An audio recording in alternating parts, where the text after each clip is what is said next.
হরে কৃষ্ণ। একাদশী ব্রত কীভাবে পালন করতে হয়? ভোরে মানে ঠিক ভোর 4টের সময় উঠে মঙ্গল আরতি সেরে 5টার আগে বা 5:30টার আগে আপনারা এই স্ক্রিনে দেওয়া মন্ত্রটি বলবেন, বলে একাদশীর সংকল্প করবেন। আর পরের দিন যেই টাইমে পারণ টাইম থাকে আমি অবশ্যই একটি পোস্ট দিয়ে দিয়েছি বা আবারও দিয়ে দেব, তাতে দেখতে পাবেন পারণের সময় কখন। পরদিন, একাদশীর দিন না, তার পরদিন পারণ করবেন।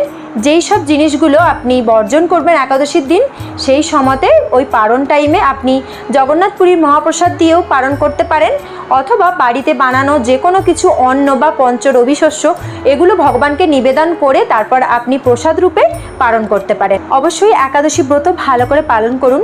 তবে এই একাদশীটি নির্জলা নয়, অবশ্যই যারা পারেন তারা নির্জলা থাকবেন।